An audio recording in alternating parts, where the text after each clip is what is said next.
அனைவருக்கும் வணக்கம். இன்று நாம் பார்க்க இருக்கிற காணொளி மேல்நிலை 2ஆம் ஆண்டு 12th தமிழ். இதில் ஏற்கனவே நம்ம இயல் 1 முழுசாக பார்த்துருக்குறோம். இப்போ நம்ம இயல் 2 பார்க்குறோம். மேல்நிலை 2ஆம் ஆண்டு பொதுத்தமிழில் இயல் 2 12th பப்ளிக் எக்ஸாம் எழுதக்கூடிய மாணவர்களுக்கு இது பயனுள்ளதாக இருக்கும்னு நினைக்கிறேன். அதே போல் டிஎன்பிசிக்காக, டெட்டுக்காக, டிஆர்பிக்காக படிக்கக்கூடிய நண்பர்களுக்கும் இது பயனுள்ளதாக இருக்கும். தமிழ் தகுதி தேர்வுக்காக படிக்கக்கூடியவங்களுக்கும் இது பயனுள்ளதாக இருக்கும். கண்டிப்பாக 10ஆம் வகுப்பு தரம் தான் சொல்லுவாங்க. அதில் 11, 12 வினாக்கள் கேட்டிருக்காங்க. அதே போல் சிறப்பு தமிழும் கேட்டிருக்கிறாங்க. இன்றைக்கி நம்ம இயல் 2 பார்க்குறோம். இயல் 2 பெருமழைக்காலம் உரைநடை பகுதியை பார்க்கலாம். பெருமழைக்காலம். இந்த உயிரினங்கள் உலகத்தில் வாழணும் அப்படின்னா அடிப்படை மழை தான். அதே போல் உழவு செய்யணுன்னாலும் அடிப்படை மழை தான். இது நம்ம முன்னோர்கள் வகுத்திருந்த அற்புதமான பருவ காலங்கள். இந்த காலத்தில் மழை பொழியினா பொழியும், வெயில் அடிக்குன்னா வெயில் அடிக்கும். இந்த பருவத்தில் இதை தான் பயிர் செய்யணும் அப்படின்னு நிறைய பருவ காலங்களை வகுத்திருந்தார்கள் நம் முன்னோர்கள். ஆனால் இன்றைக்கி பருவங்கள் பொய்த்து போனது. மழை பெய்ய வேண்டிய நேரத்தில் வெயில் அடிக்குது, வெயில் அடிக்க வேண்டிய நேரத்தில் மழை பொழியுது, ரெண்டும் இல்லாமல் கூட போகுது. இப்போ இயற்கை சமநிலையை நாம் சீர்குலைத்ததன் விளைவு பருவநிலை மாற்றம் ஏற்படுகிறது. அப்போ சரியான திட்டமிடலின்றி உருவாக்கப்படக்கூடிய பெருநகர அமைப்பு, நீர் மேலாண்மையில் கவனம் செலுத்தாமை, இதெல்லாமே மழைக்காலங்களில் பெரும் பாதிப்பு நமக்கு ஏற்படுகிறது. ரொம்ப முக்கியமானது. சரியான திட்டமிடல் இல்லை. அப்படி சரியான திட்டமிடல் இல்லாமல் ஒரு நகரத்தை நாம் உருவாக்குறோம். பெருநகரம் அமைப்பு, நீர் மேலாண்மையில் சரியாக கவனம் செலுத்தலை, இதெல்லாமே மழைக்காலங்களில் நாம் பாதிக்கப்பட வேண்டிய சூழலுக்கு தள்ளப்பட்டுட்டோம். இதை ஒரு உரைநடை பகுதியாக கலந்துரையாடல் மூலம் நமக்கு கொடுத்துருக்குறாங்க. ரொம்ப முக்கியமான பகுதி. உலக புவி நாள் என்றைக்கு அப்படின்னா ஏப்ரல் 22. உலக புவி நாள் என்றைக்கு? ஏப்ரல் 22. ஒரு மதிப்பெண் வினாக்களை கேட்பாங்க. டிஎன்பிசிலையும் கேட்டிருக்காங்க. அதே போல் நெறியாளர் அவர்கள் அகத்தியன், பங்கேற்பாளர்கள் ஆல்வின், முத்துக்குமரன், ஆயிஷா, கவின்மலர் போன்ற 4 பேர் கலந்துக்கிறாங்க.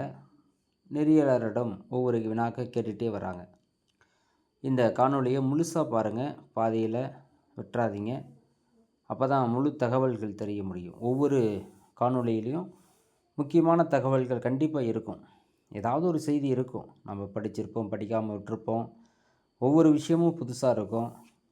இப்போ நான் சொல்லக்கூடிய விஷயங்கள் நீங்கள் கண்டுக்காமல் கூட படிக்காமல் இருந்திருக்கலாம். அல்லது நான் சொன்ன விஷயத்தை ஏற்கனவே நீங்கள் படிச்சிருக்கலாம். ஏற்கனவே படிச்சிருக்கிறீங்கனாக்கா ஒரு மாதிரி திருப்பி பார்க்கலாம். தெரியலைன்னா தெரிஞ்சுக்கிங்க.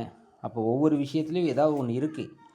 சும்மா அப்படி பார்த்துட்டு அப்படி தள்ளி விட்டு போயிடாதீங்க. முழுசாக பாருங்கள். கண்டிப்பாக ஏதாவது ஒரு விஷயம் உங்களுக்கு கிடைக்கும். புதுசாக இந்த சேனலை பார்க்குறீங்க அப்படின்னாக்கா சப்ஸ்கிரைப் செய்து வச்சுங்க. பக்கத்தில் இருக்கிற பெல் ஐக்கானை கிளிக் பண்ணி ஆளுங்கிற பட்டனை கிளிக் பண்ணி வச்சுங்க. அப்போ தான் நான் போடக்கூடிய அடுத்தடுத்த வீடியோக்கள் உங்களுக்கு நோட்டிஃபிகேஷனாக வரும். வாங்க நம்ம காணொலியில் என்ன செய்தி இருக்குதுன்னு பார்க்கலாம். முதல்ல நெறியாளர் கேட்குறார். எல்லாத்துக்கும் வணக்கம். இயற்கையை போற்றுகின்ற சமூகமாக நம்மளுடைய தமிழ் சமூகம் என்றைக்குமே இருந்திருக்குது. அதை தான் நம்ம இந்த மாமலை போற்றுதும் மாமலை போற்றுதும் அப்படிங்கிற வரி இருந்திருக்கு. இதை பார்த்திங்கன்னா சிலப்பதிகாரத்தில் சொல்லியிருப்பாங்க. முதல்ல மலையை போற்றி, சூரியனை போற்றி, நாடு வளங்களையெல்லாம் போற்றிட்டு அதுக்கப்புறம் தான் தன்னுடைய ஊரையை போற்றுவார். மாமலை போற்றுதும் மாமலை போற்றுதும் அப்படின்னு சிலப்பதிகாரத்தில் சொல்லியிருப்பாங்க. நீரின்றி அமையாத உலகு என்று மலையினுடைய சிறப்புகளை வள்ளுவர் அவர்கள் குறிப்பிட்டு இருப்பார். இப்போ மழை எவ்வளோ அவசியம் என்பதை இதில் சொல்லியிருப்பாங்க. இந்த மழையை பற்றிய அறிவிப்புகள், புயல் பற்றிய அறிவிப்புகளை கேட்டாலே நிறைய அச்சத்தில் இருக்கிறோம். காரணம் என்ன அப்படின்னா, இன்றைக்கி வந்தாவே பெரும் பாதிப்பு ஏற்படுத்துகிறோமோ அப்படின்ற கவலை தான். மாறி அல்லது காரியமில்லை என்று முன்னோர்கள் சொல்லுவாங்க. தண்ணி மழை இல்லைன்னா எந்த வேலையுமே நடக்காது. ஆனால் இன்றைக்கி மழை வந்துட்டாவே, புயல் வந்துட்டாவே என்னடா ஆபத்து வரும் அப்படின்னு அஞ்ச வேண்டிய சூழலில் இன்றைக்கி இருக்கிறோம். அது மாதிரி புயல், மழை, வெள்ளப்பெருக்கு ஏற்பட்ட இயற்கை நிகழ்வுகள் பற்றிய செய்தி தான் இந்த உரைநடை பகுதி முழுவதும் பார்க்க போகிறோம். காரணம் என்ன அப்படின்னா, அண்மை காலங்களில் உதாரணத்துக்கு தமிழ்நாடு, காஷ்மீர், ஜம்மு காஷ்மீர், உத்தரகாண்ட், கேரளா, பீகார் போன்ற மாநிலங்கள்லாம் இந்த மாதிரி வெள்ளப்பெருக்கு ஏற்பட்டு நிறைய பேரழிவுகளை கொடுத்துருக்கு. உதாரணத்துக்கு நிஷா, தானே, வர்தா, ஒக்கி, கச்சா இது போன்ற பெரும் புயல்கள் நிறைய பாதிப்புகள் ஏற்பட்டுருக்கு. கடந்த 15 ஆண்டுகளில் 5 முறை வறட்சி ஏற்பட்டிருக்கு. 2005ஆம் ஆண்டு மும்பையில் ஒரே நாளில் மட்டும் 994 மில்லிமீட்டர் மழை பெய்து இருக்கிறது. 2010 ஜம்மு காஷ்மீரில் லேங்கிற பகுதியில் மட்டும் கிட்டத்தட்ட 30 நிமிடத்தில் 150 முதல் 250 மில்லிமீட்டர் வரை மழையளவு பதிவானதாக சொல்லப்படுகிறது. அப்போ இதெல்லாம் ஏன் காரணம், என்ன காரணம் அப்படின்னு தேடி போகிறாங்க. இதெல்லாமே இயற்கையானது சமநிலையோடு இருந்தால் இதெல்லாம் நடக்காது. சமநிலையை இழக்கின்ற போது தான் பருவநிலை மாற்றம் ஏற்படுகிறது. புயல், பெருமழை, வெள்ளம், புவி வெப்பமாதல் உள்ளிட்ட மாறுபட்ட நிகழ்வுகள் இதெல்லாம் நடக்குது அப்படின்னு சொல்கிறாங்க. இப்போ வினாக்களாக இதில் கேட்கலாம். புவி நாள் எண்ணிக்கை அப்படின்னு கேட்கலாம். இது எப்போ என்ன மழை பொழிந்தது அப்படிங்கிறதெல்லாம் கேட்கலாம். வினாக்கள் கேட்கக்கூடிய பகுதி இதெல்லாம். இந்த பெட்டியில் இருக்கிறது ரொம்ப முக்கியமானது. இப்போ மழை பெய்வதனால் எல்லாவற்றுக்கும் நீர் வருது. அதில் செடி கொடிகள்லாம் வளருது. அந்த செடியில் காய்கள் வருது. அதை வாங்கி நாம் எடுத்து சாப்பிட்றோம். நெல் தானியங்கள் விழுது, அதை நாம் சாப்பிட்றோம். மனிதன் இதெல்லாம் நம்ம சாப்பிட்றான். அப்போ மனிதன் காய்கறிகளையும் விலங்குகளையும் உணவாக உட்கொள்கிறான். விலங்குகளையும் சாப்பிட்றான், தப்பு இல்லைன்னு. ஆடு மாடு போன்றவை செடியுடையெல்லாம் சாப்பிடுது. அதை புலிகள், சிங்கம்லாம் சாப்பிடுது. ஆடு மாடு மான்களையெல்லாம் இந்த சிங்கம்லாம் சாப்பிடுது. இப்போ தாவரங்களை உண்ணும் பிராணிகள், தாவரங்களை உண்டு வாழ்கின்ற விலங்குகளை உண்ணும் ஊன்னுண்ணிகள் அப்படின்னு நிறைய உணவுச்சங்கிலிகளை சொல்லலாம். அப்போ உணவுச்சங்கிலி அப்படின்னாவே அது அப்படியே ஒன்றோட ஒன்றா இதை அது சாப்பிடும், அது இதை சாப்பிடும், இப்படி தான் இருக்குது.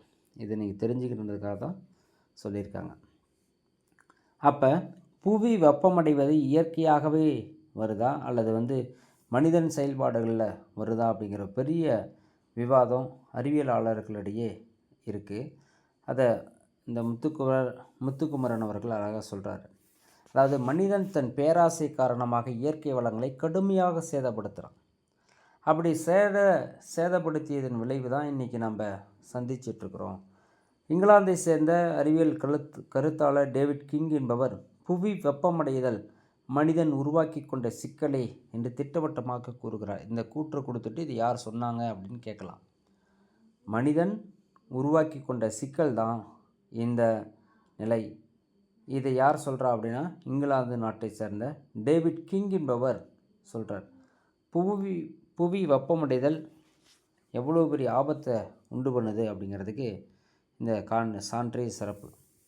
ஆர்டிக் பகுதியில் கடந்த 30 ஆண்டுகளில் 4 லட்சம் சதுர மைல்கள் உருகி இருக்கிறதாம். இதற்கு காரணம் புவி வெப்பமாதல் தான் காரணம் அப்படின்னு சொல்கிறாங்க.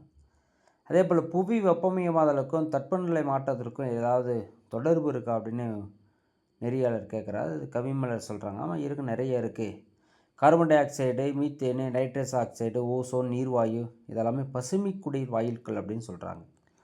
அதெல்லாம் பசுமை குடில் வாயுக்கள். இந்த பசுமை குடில் வாயுக்களாக இருக்கக்கூடியது அதிக அளவில் புவி வெப்பமடைய தொடங்குகிறது. அதிகமாக இப்போ காலநிலை மாறுபாடுகள் இதனால தான் ஏற்படுது. புவியினுடைய இயக்கம் குறைகிறது. எனவே இந்த மாதிரி ஆற்றல்களை தவிர்த்துட்டு இயற்கையாகவே ஆற்றல்கள் இருக்குது. சூரிய ஆற்றல், காற்று ஆற்றல், நைட்ரஜன் ஆற்றல், தாவர ஆற்றல் போன்ற கார்பனற்ற ஆற்றல்களுடைய பயன்பாடால் உலக நாடுகள் போகணும். அதனால் ஓரளவுக்கு கட்டுப்படுத்த முடியும் அப்படின்னு சொல்கிறாங்க. அதாவது பசுமைக்குடி வாயுக்கள் என்ன, அதை சமாளிக்கிறதுக்கு என்ன வழி அப்படிங்கிறதையும் சொல்லியிருக்கிறாங்க. இப்படி வினாக்கள் கேட்கலாம். ரியோ டி ஜெனீரோ ரொம்ப முக்கியமானது. 1992 ஐக்கிய நாடுகளவை இதையெல்லாம் கட்டுப்படுத்த ஏதாவது வழி இருக்கா அப்படின்னு பார்க்கும்போது தான் கூட்டமைப்புகளாக ஒரு நாடுகள் ஒன்று சேருது. 92ல் ரியோ டி ஜெனிரோவில் காலநிலை மாற்றம் பற்றிய பனித்தட்டு பேரவையை ஐக்கிய நாடுகள் அவை உருவாக்குது. அந்த அவைக்கு United nationals framework convention on climate change அப்படின்ற அமைப்பை உருவாக்குது. எப்போ அந்த அமைப்பு உருவானது அப்படிங்கிறது ரொம்ப முக்கியம். எப்போ வருது? 1992ல் காலநிலை மாற்றம் பற்றிய பனித்தட்டு பேரவை உருவாக்குறாங்க ரியோ டி ஜெனிரோவில். அதுக்கு முன்னாடி இந்த பெட்டிக்குள் இருக்கிறத பார்த்துட்டு போகலாம். பெரும்பாலும் இந்த மாதிரி புயல் வருது அப்படின்னா சர்வதேச வானிலை ஆய்வு நிறுவனம் என்ன பண்ணுதுன்னா கடலில் இந்த மாதிரி உருவாகக்கூடிய புயல்களுக்கு பெயர் வச்சுருக்கிறாங்க. ஒரு கூட்டமைப்பில் கிட்டத்தட்ட 8 நாடுகள் இருக்குது. என்னென்ன நாடுன்னு இந்தியா, பாகிஸ்தான், இலங்கை, வங்கதேசம், மாலத்தீவு, மியான்மர், ஓமன், தாய்லாந்து, இந்த மாதிரி 8 நாடுகள் என்ன பண்ணுதுன்னா 8 பெயர்களை சொல்லியிருக்கிறாங்க. 64 பெயர்கள் இருக்குது. வரிசையாக ஒவ்வொரு வருஷமும் வரக்கூடிய புயல்களுக்கு பேர் வச்சுருவாங்க. அந்த பேர் தான் வைக்கிறாங்க. ஆரம்பத்தில் 50 நாடுகள் இந்த கூட்டமைப்பில் இருந்தது. இப்போ 193 நாடுகள் இருக்குது. இந்த ஐக்கிய நாடுகள் அவை என்ன பண்ணுதுன்னா ஒவ்வொரு வருஷமும் கூட்டமைப்பை கூட்டுவாங்க. பசுமைக்குடி வாயுக்களை கட்டுப்படுத்துவது எப்படி அப்படின்ற உரையாடல் நடத்துவாங்க. அதுக்கப்புறம் அதற்கான நடவடிக்கைகளை ஏற்படுத்துவாங்க. சரி, இந்த வாயுக்களை அதிகமாக வெளியிடக்கூடிய நாடுகள் எது அப்படின்னு பார்க்கும்பொழுது சீனா தான் முதலிடத்தில் இருக்கான். அமெரிக்கா, ரஷ்யா, ஜப்பான் இதெல்லாமே முன்னணியில் இருக்கிற நாடுகள். இந்த பட்டியலில் இந்தியாவும் இருக்குது அப்படின்னு சொல்கிறாங்க. இந்த மாதிரி புவி வெப்பமாதலால் ஏற்படக்கூடிய கேடுகள் ஏதாவது இருக்கா, அதை என்ன பண்ணணும் அப்படின்னு கேட்கும்பொழுது ஆமாம் இருக்குது. இந்திய வானிலை ஆய்வுத்துறையினர் 2009ல் கடந்த 110 ஆண்டுகளில் இந்த 2001 இருக்கு இல்லைங்க, 2009ஆம் ஆண்டை கடந்த 110 ஆண்டுகளில் மிகவும் வெப்பமான ஆண்டாக அறிவிச்சிருக்கிறாங்க. இதை கூட வினாக்களை கேட்கலாம். அடுத்து 2001 பிறகு புவியினுடைய வெப்பம் ஆண்டிற்கு ஆண்டு உயர்ந்துக்கிட்டே போகுது. இந்த மாதிரி உயர்ந்துகிட்டே போனால் கிட்டத்தட்ட 50 வருஷத்தில் கடலினுடைய நீர்மட்டம் உயர்ந்து உலகத்தில் 200 கோடி பேர் வெள்ளத்தால் சூழப்படுவார்கள் அப்படின்னு சொல்கிறாங்க. புவி வெப்பமயமாதலால் காரணமாக உலகின் இயற்கை சமநிலை பாதிக்கப்படுகிறது அப்படின்னு சொல்கிறாங்க. அப்போ இந்தியாவில் அதாவது உலக நாடுகளில் தண்ணி அப்படிங்கிறது ஒரு பங்கு தான், 3 பங்கு தான். நிலங்கிறது ஒரு பங்கு தான். அந்த 2 பங்கு 3இல் 2 பங்கு நீரால் சூழப்பட்டு இருந்தாலும் கிட்டத்தட்ட 40% மக்கள் தண்ணி இல்லாமல் தான் கஷ்டப்படுறாங்க. குடிக்கிறது கூட தண்ணி இல்லை. நாளுக்கு நாள் இது தண்ணீருடைய பற்றாக்குறை பெருகிட்டே வருது. என்ன தான் தண்ணி அதிகமாக இருந்தாலும் உப்பு தண்ணி யாரும் குடிக்க முடியாது. நல்ல தண்ணி தான் குடிக்க முடியும்.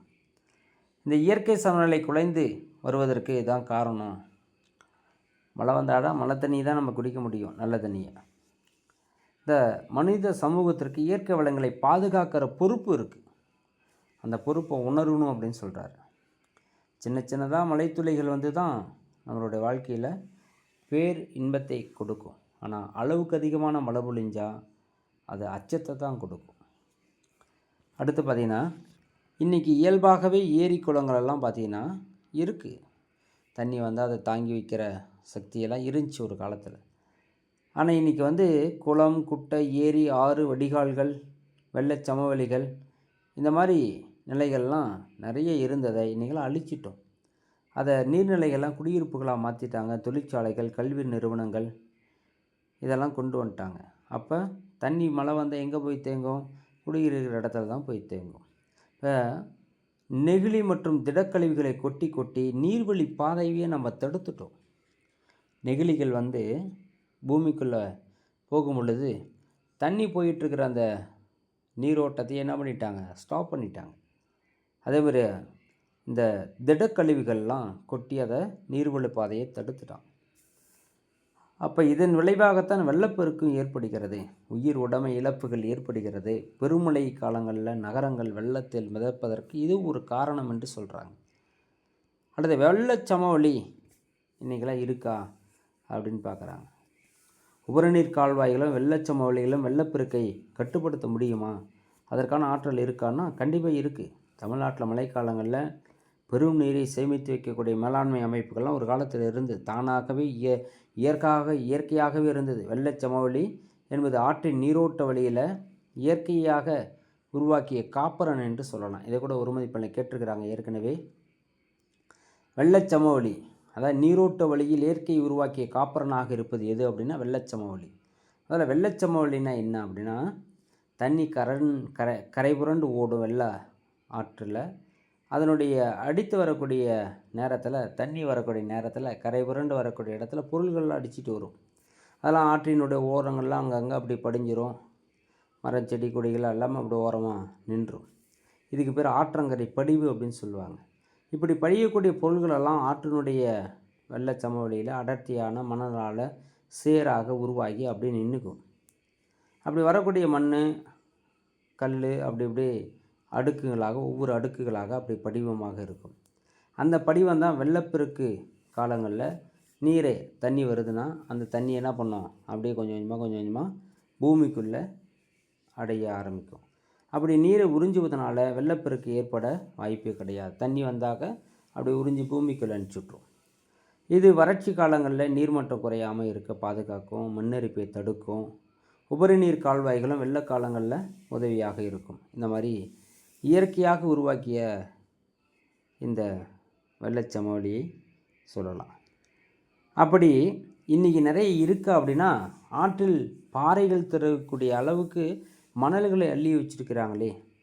அப்போ வெள்ளப்பெருக்கு என்பது இந்த மணல் அள்ளுவதற்கும், மணல் அள்ளியதன் விளைவு வெள்ளத்தை பாதுகாக்க முடியல. கடந்த 40 ஆண்டுகளில் மட்டும் இந்தியாவில் ஏற்பட்ட பேரிடர்களில் 85% வெள்ளப்பெருக்கினால் மட்டும் ஏற்பட்டதான். அதற்கு ஒரே காரணம், ஆறுகளில் இருக்கக்கூடிய மணல்களை நாம் அள்ளியது தான். மணல் இருந்துச்சுன்னா தண்ணி வர வர என்ன பண்ணோம், பூமிக்குள்ளே அனுப்பிடும், நீர் மட்டம் குறையாமல் பாதுகாக்கும். அப்போ இன்றைக்கி மணல் அள்ளியதன் காரணம் தான் இன்றைக்கி இவ்வளோ பெரிய ஆபத்து வருது அப்படின்னு சொல்கிறாங்க. அதே போல் தமிழ் நிலப்பரப்பில் விடுதலைக்கு முன்னாடி ஏறத்தாழ 50,000 நீர்நிலைகள் இருந்ததாம். ஆனால் இன்றைக்கி அது வெறும் 20,000 மாறிடுச்சான். சென்னை, மதுரை ஆகிய மாநகரங்களில் சுற்றி ஏறத்தாழ 500 ஏரிகள், குளங்கள் காணாமல் போயிடுச்சான். இருக்கின்ற நீர்நிலைகள் பெரும்பாலானவை தூர்ந்து போய் கிடக்குது அப்படின்னு சொல்கிறாங்க. லட்சக்கணக்கான ஏக்கர் விளைநிலங்கள் பாதிக்கப்பட்டிருக்கு அப்படின்னு சொல்கிறாங்க. இப்போ இன்றைக்கெல்லாம் நீர்மட்டம் ஆண்டுக்கு ஆண்டு குறைந்து போகிறது அல்லவா. அதற்கு நிலத்தடி நீர்மட்டத்தை தக்க வைத்துக் கொள்வதில் மணலுடைய பங்கு இன்றியமையாதது. அதை நாம் அழிச்சிட்டோம். அதனால தான் இன்றைக்கி இவ்வளோ பெரிய ஆபத்தில் நிற்கிறோம் அப்படின்னு சொல்கிறாங்க. பெரும்பாலும் இது நிலத்தடி நீர்மட்டத்தை குறையாமல் பாதுகாத்துக்கும், தண்ணி இன்றைக்கும் இருந்துகிட்டே இருக்கிற மாதிரி வச்சுக்கும். அதே போல் வளர்ந்து வரக்கூடிய நாடுகள்லாம் இது என்ன பண்ணுறாங்க அப்படின்னு பார்த்தோம்னா, அது வெள்ளப்பெருக்கை ஏற்படுத்தக்கூடிய விழிப்புணர்வை மக்களிடத்தில் கொண்டு போய் சேர்க்குறாங்க.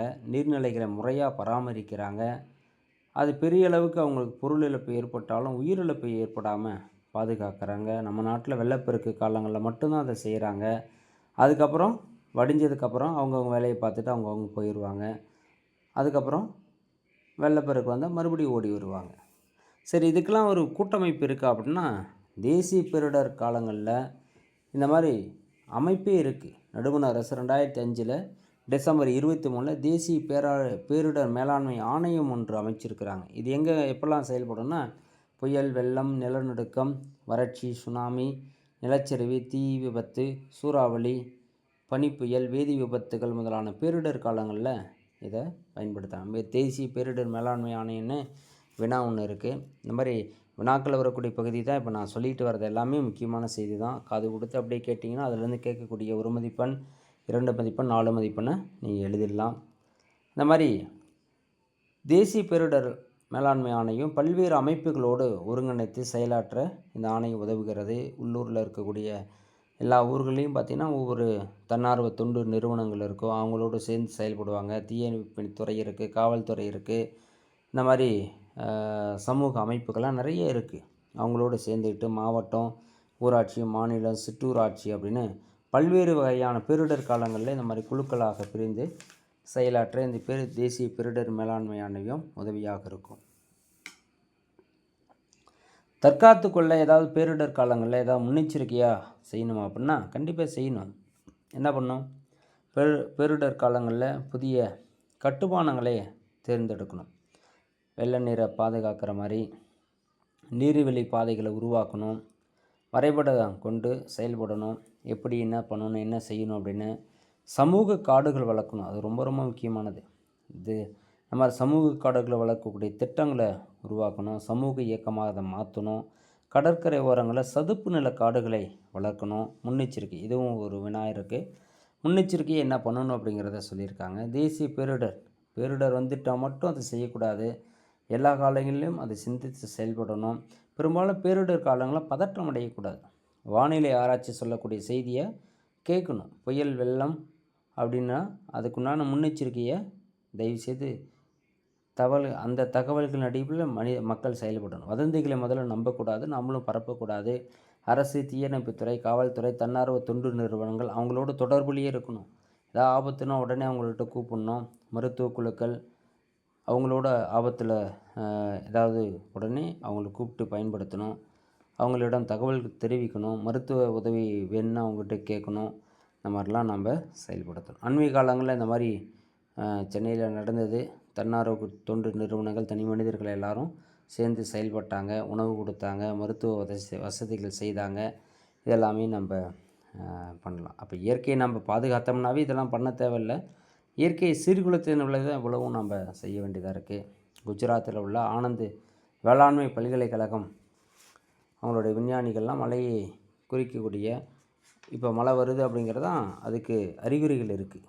என்ன பண்ணோம் அப்படின்னா, கார் மேகம் இருக்கும். சூரிய உதயத்திற்கு முன்னாடி 15-20 நிமிடத்துக்கு முன்னதாகவே கிழக்கு வானத்தில் தோன்றும். செம்மை நிறமாக மேகம் இருக்கும். திடீர் புயல் வரும். காற்றின் திசை இடி, மின்னல், பலமான காற்று, வானவில் இருக்கும். முட்டைகளை சுமந்து செல்லக்கூடிய எறும்புகள் இருக்கும். பறக்கக்கூடிய பருந்து இருக்கும். சூரியனை சுற்றி ஒளிவட்டம் இருக்கும். வெப்பமும் ஈரமுமான வானிலை இருக்கும். தூசு, பனிமூட்டம் இருக்கும். இதெல்லாமே மழை வருவதற்கான ஒரு அறிகுறி. இதை குஜராத்தில் உள்ள ஆனந்த் வேளாண்மை பல்கலைக்கழகம் சொல்லியிருக்கிறது. அது கீழே பாருங்கள், ரொம்ப முக்கியமான ஜூன் 5 உலக சுற்றுச்சூழல் நாள். ஒரு மதிப்பில் இதை கேட்டிருக்கிறாங்க.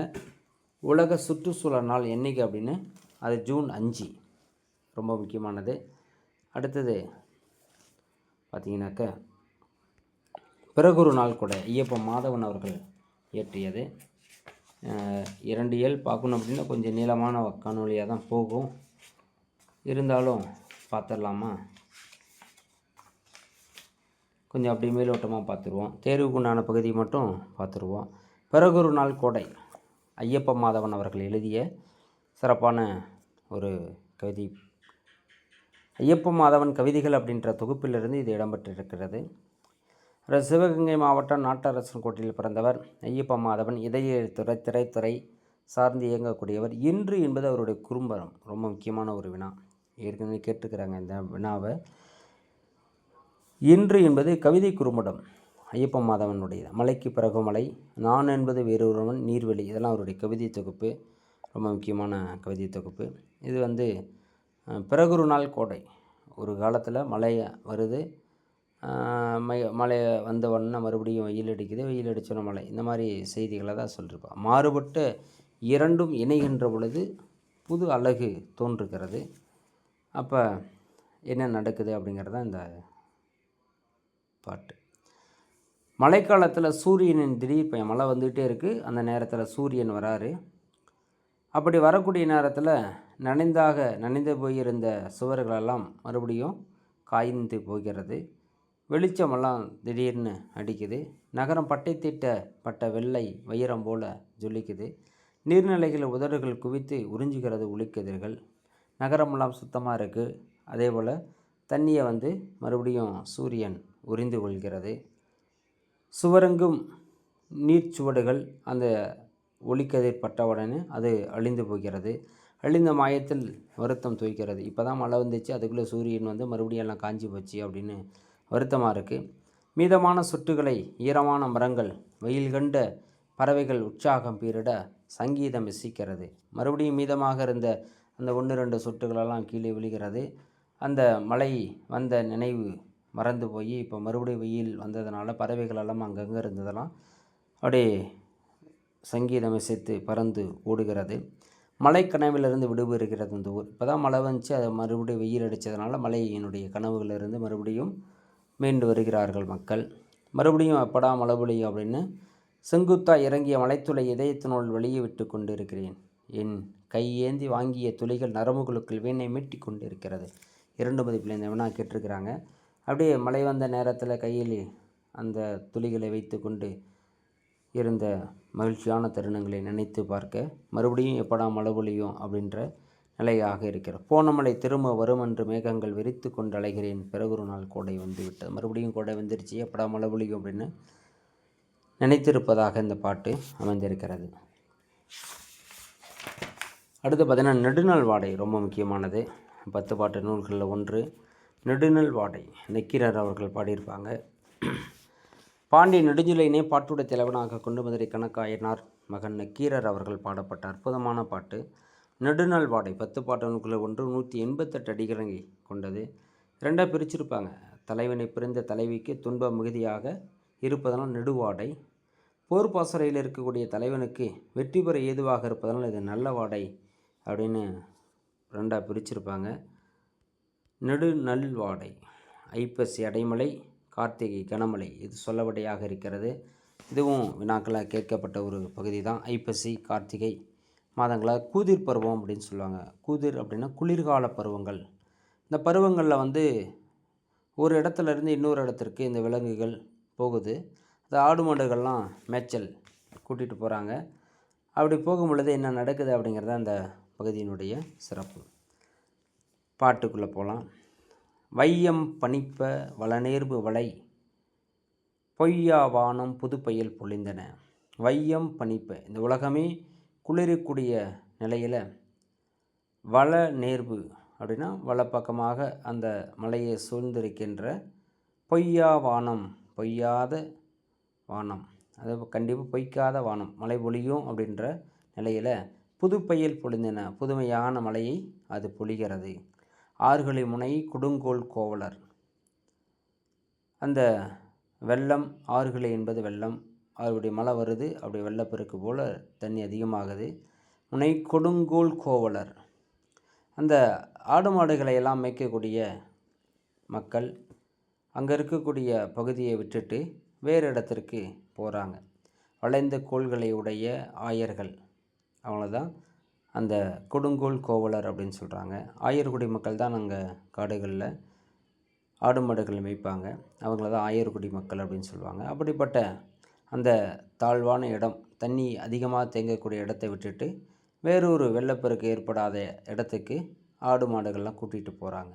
ஏருடைய இனநிறை வேறு புலம் பரப்பி அந்த இடத்த விட்டு வேறு ஒரு இடத்திற்கு கூட்டிகிட்டு போகிறாங்க. வேறு புலம் பரப்பி புதுசாக ஒரு இடத்துக்கு போனாவே மக்கள் தூங்கிறதுக்கு தங்கிறதுக்கு கொஞ்சம் யோசிப்பாங்க. அந்த மாதிரி ஆடு மாடுகளும் இருக்கக்கூடிய இடத்த விட்டு பழக்கிய இடத்த விட்டு இன்னொரு இடத்துக்கு போகும் பொழுது கொஞ்சம் வருத்தம் அடைகிறது. புலம்பெயர் புலம்போடு கலங்கி கோடல். மேடான இடத்துக்கு போகும் பொழுது கொஞ்சம் பழகிய இடத்தை விட்டுட்டு வெளியில் போகும் பொழுது வருத்தம் அடைகிறது. நீடு இதழ் கண்ணி அலைகளாவ மெய்க்கொள் பெரும்பணி நலிய பலரோடு. அப்படி போகும் பொழுது நல்ல காந்தல் மாலை சூடி இருக்கிற மாலை மலர்களெல்லாம் கசங்குகிறது. கைக்கொள் கொள்ளியர் கவிழ் புடையூ நடுங்க. குளிர் மிகுதியால் கன்னமெல்லாம் கவிழ் புடையூ நடுங்க. கவுள் என்றால் என்ன? கன்னம். அப்படியே கொஞ்சம் நடுக்கம் ஏற்படுது. மாமேயல் மறப்ப மந்தி கூற. அங்கே இருக்கக்கூடிய விலங்குகளெல்லாம் மேய்ச்சலை குளிர் மிகுதியாக இருப்பதனால் மாமேயல் மறப்ப மேய்ச்சலை மறந்து விட்டது. மந்தி கூற மந்திகளெல்லாம் நடுங்குகிறது. குரங்குகள் நடுங்குது. பறவை படிவன வீழ பறவைகள் மேலேருந்து பொத்து பொத்துன்னு கீழே விழுவுது. கறவை கன்றுகோள் ஒளிய கறவைகள் மாடுகள்லாம் பால் உண்ண ஓடி வரக்கூடிய கன்றுகளுக்கு பால் கொடுக்காம தவிர்க்கிறது. கன்றுகோள் ஒளிய கடிய வீசி பால் உண்ண வந்த கன்றுகளை தவிர்த்து அப்படி இட்டு வதிக்குது. குன்று குளிர் பண்ண கூதிர்பானன். குன்றுகளெல்லாம் அங்கே இருக்கக்கூடிய குன்றுகளெல்லாம் குளிரக்கூடிய வகையில் அந்த குளிர்கால நள்ளிரவு இருந்ததாக இந்த பாட்டில் சொல்லியிருப்பாங்க. இதில் ரொம்ப முக்கியமானது அந்த புதுப்பெயல். சொல்லும் பொருளும் அவசியம். கண்டிப்பாக அங்கே வினாக்கள் கேட்கலாம். சொல்லும் பொருளும் புதுப்பெயல் புதுமலை, ஆறுகளி வெள்ளம், கொடுங்கோல் அப்படின்னா வளைந்த கோல், புலம்பு அப்படின்னா தனிமை, கன்னி அப்படின்னா தலையில் சொல்லக்கூடிய மாடை, கவுன் என்றால் கன்னம், மாய் என்பது விலங்கு. அதில் திணை. முதல்ல வாகை திணைனா என்ன? 2 மதிப்பில் கேட்டால் திணைனா என்னன்னு கேட்பாங்க. 4 மதிப்பெண்னு கேட்டால் அதை விளக்கத்தோடு எழுதினீங்கன்னா உங்களுக்கு 4 மதிப்பெண் எடுத்துக்காட்டு கொடுத்து. வெற்றி பெற்ற அரசனும் அவனது வீரர்களும் வெற்றியின் அடையாளமாக வாகைப்பூவை சூடி போவாங்க. அதுக்கு பேர் தான் வாகைத்தனை. அடுத்த பேர் கூதிர்பாசறை. போர் மேற்சென்ற அரசன் குளிர்காலத்தில் தங்கக்கூடிய வீடுக்கு பேர் கூதிர்பாசறை அப்படின்னு சொல்லப்படுகிறது. பாட்டோட பொருளை அப்படியே வாசித்து பாருங்கள். இப்போ நான் சொன்னது தான். அடுத்து பார்த்தீங்கன்னா இலக்கண குறிப்பு. இதுவும் வினாக்கள் கேட்டிருக்கிறாங்க, டிஎன்பிசியில் கேட்டிருக்கிறாங்க. அதே போல் வந்து நம்ம 2ஆம் ஆண்டு அரசு பொதுத் தேர்வுலையும் கேட்டிருக்கிறாங்க. வளை இலக்கண குறிப்பு என்ன? பொய்யா. வளை என்றால் சொல்லி செயலப்படை. பொய்யா ஆ ஈறுகட்ட எதிர்மறை பெயரச்சம், புது பெயல், கொடுங்கோல் அப்படின்னா பண்பு தொகையில் இடம்பெற்று வரும். அப்புறம் கலங்கி எப்படி பிரிக்கலாம்? கலங்கு கூட்டல் ஈன்னு பிரிக்கலாம். கலங்கு பகுதி, ஈ என்பது வினையச்சு விகுதி. இனநிறை எப்படி பிரிக்கலாம்? இனம் கூட்டல் நிறை. நிலைமொழி ஈற்றுள்ள மகரம் மெய்யெழுத்து, வருமொழி முதலிடத்தில் இல்லை, இனம் கூட்டல் நிறை. மகரம் வந்துச்சுன்னா மவ்வீர் ஒற்றலேருந்து உயிரீரோப்பவும் வன்மைக்கினமாக திரிவோம். இங்கே மகர ஈற்றில் உயிரீரோப்பவும் அப்படிங்கிற விதிப்படி மகரம் இழந்து இன கூட்டல் நிறை என்று வந்தது. அடுத்து புது பெயல், புதுமை கூட்டல் பெயல், இருபோதல் இயல்பான விதியில் காசாதாபா மிகும் என்ற விதியில் இடம்பெற்றிருக்கிறது. அடுத்தது ரொம்ப முக்கியமானது உத்தம சோழன். முதல்கள் என்ற அற்புதமான ஒரு கதைப்பகுதியை சொல்லியிருக்கிறாரு. அதில் உத்தம சோழன் யார் அப்படிங்கிறத பார்த்துருவோம். உத்தம சோழனை பொறுத்த வரைக்கும் நம்ம செல்வராஜ் என்பவர் தான் உத்தம சோழன். அவருடைய இயற்பெயர் செல்வராஜ். முதல்கள் என்பது அவருடைய அற்புதமான கதைப்பகுதி. தஞ்சாவூர் சிறுகதைகள், தஞ்சை சிறுகதைகளில் இவருடைய கவிதை தொகுப்பு. உத்தம சோழன் திருத்துறைப்பூண்டி அருகே தீவாம்பாள்புரத்தை சேர்ந்தவர். மனித தீவுகள், குடியும் மறந்த வீரர், இதெல்லாம் சிறுகதை தொகுப்பு. தொலைதூர வெளிச்சம், கசக்கும் இனிமை, கடல் பூக்கள், இதெல்லாம் புதினம். கிழக்கு வாசல் உதயம் என்பது அவருடைய திங்கள் இதழ். கிட்டத்தட்ட 12 ஆண்டுகளாக அவர் நடத்தி வராரு. அவருடைய அற்புதமான இந்த கதைப்பகுதி முதல்கள் என்பது நம்ம வளவ நாட்டில் தண்ணி அதிகமாக வருது, மழை வந்துருச்சு. அப்படி வரக்கூடிய நேரத்தில் பள்ளமான இடத்தை நோக்கி தண்ணி வருது. அப்படி வரக்கூடிய தண்ணி அப்போ தான் அங்கே நட்டு வச்சிருக்கிற இளம் பயிர்கள் அதில் தண்ணி பூந்ததுனால நெற்பயிரெல்லாம் அடிச்சிட்டு போயிடும் அப்படின்னு பயப்படுறான் கதைநாயகன். அப்படி பயப்படக்கூடிய நேரத்தில் மருதனுக்கு அவன் கதைநாயகன். மருதன் யார்கிட்டயா உதவி கேட்கலாமா அப்படின்னு போகிறான். அங்கே இருக்கக்கூடிய முதல்ல பெரியவரிடம் உதவிக்கு போகிறான். இது என்ன பண்ணுறது அப்படின்றது முதல்ல யோசிக்கிறான். அங்கே இருக்கக்கூடிய காட்டாமணுக்கு செடிகளெல்லாம் நிறைய இருக்குது, அதை சரி பண்ணால் போதும் அப்படின்னு முடிவெடுக்கிறான். அது பக்கத்தில் இருக்கிற மீன் பிடிச்சிட்ருக்கிறான். அவன்கிட்ட போய் கேட்குறான், அந்த மாதிரி செய்யலாமா அப்படின்னு. அவன் வேண்டாம், இது நீ வேணால் செஞ்சிக்க, எனக்கு எதுக்கும் சம்மந்தம் இல்லை அப்படின்ற மாதிரி அவன் பேசி முடிச்சிடுறான். உடனே அங்கே இருக்கக்கூடிய பெரியவரிடம் போய் கேட்குறான். ஒரு கிழவி இருக்கிறான். அந்த கிழவியும் தாப்பார் பெரியவர் அங்கே இருக்கார் அப்படின்னு பெரியவர்கிட்ட அனுப்புகிறான். பெரியவர் காளியப்பன். அவர் என்ன பண்ணுறாரு, ஊர்வம்பு நமக்கு எதுக்கு, எல்லாம் நம்ம தலை தான் உருளும் அப்படின்னு அவரும் நல்லது வெளியில் வந்துடுறாரு. அதுக்கப்புறம் யோசித்து பார்க்குறான். அந்த ஊரில் ஒரு பிரேம்குமார் அப்படின்ற ஒரு பட்டதாரி இருக்கார். அவர்கிட்ட போய் கேட்குறான். அவருக்கும் பார்த்திங்கன்னா சங்கம், ரசிகர் மன்றம் அப்படின்னு அந்த வேலை அவருக்கு ரொம்ப அதிகமாக இருக்குது. அவரும் இதுக்குள்ளே வரமாட்டுறாரு. அப்புறமேலு என்ன பண்ணுறது அப்படின்னு அவனுக்கே தெரியல, புலம்பிகிட்டு இருக்கிறான். அவன் தன்னுடைய மனைவியிடம் போய் சொல்லி பார்க்குறான். மனைவியும், எதுக்கு அவ்வளோ கஷ்டப்படுற, உனக்கு என்ன நிலமா இருக்குது, சும்மா இருப்பியா அப்படி இப்படின்ட்டு சொல்லி அவனுடைய மனசை தேத்துறான். ஆனால் அவனுக்குள்ளே அந்த எண்ணம் மட்டும் போகவே இல்லை. நாம் ஊர் நல்லா இருந்தால் தான் நாம் நல்லா இருக்க முடியும்.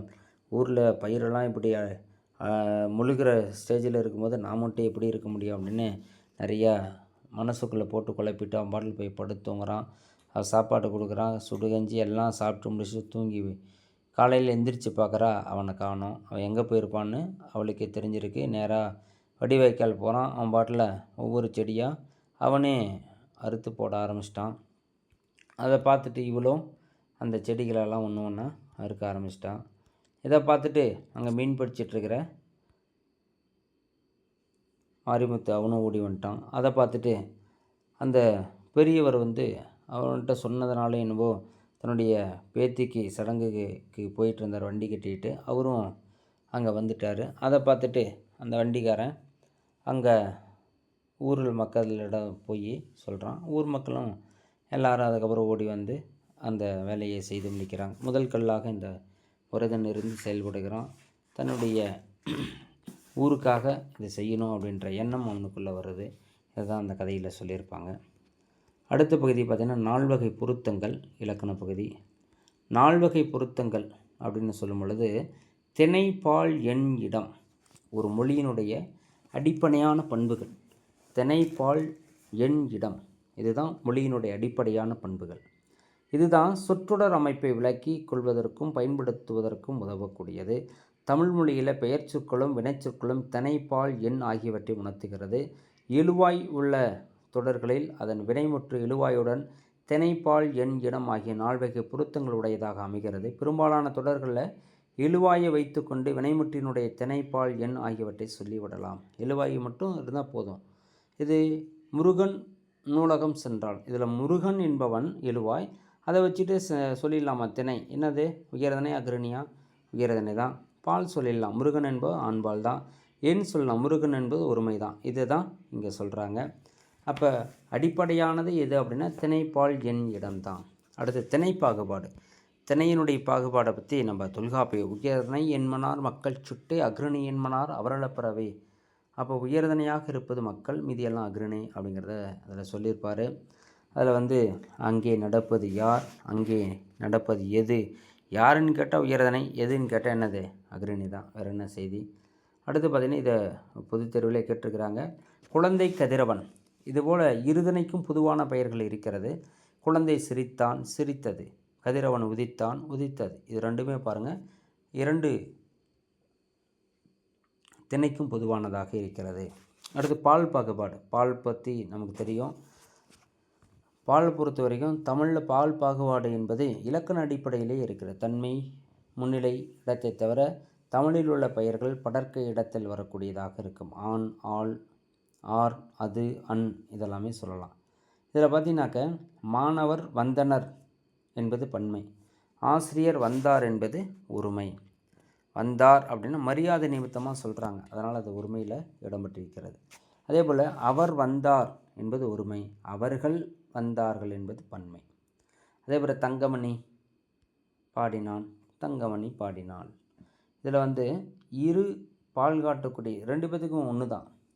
பாடினான் என்பது ஆண்பால், பாடினாள் என்பது பெண்பால்.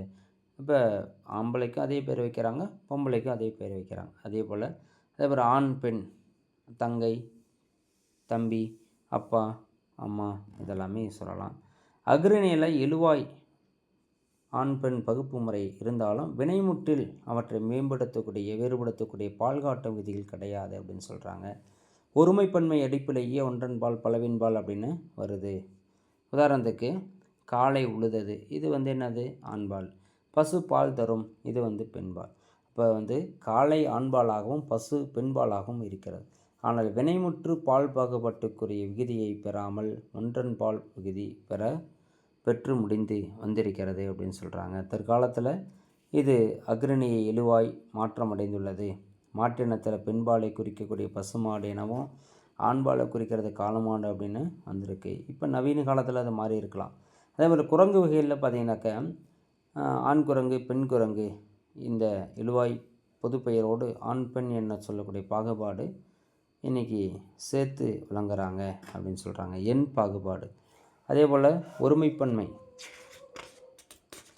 இந்த காலத்தில் தமிழில் உயர்தனை பன்மை பெயர்கள் பன்மை விகுதி பெற்று வருது அப்படிங்கிறதா சொல்கிறாங்க. உதாரணத்துக்கு 2 மனிதர்கள், அக்ரிணை பன்மை பெயர்கள் பன்மை விகுதி பெற்று வருவது கட்டாயம் கிடையாது. பன்மை 2 அப்படின்னாவே இப்போ அது பன்மை தான்.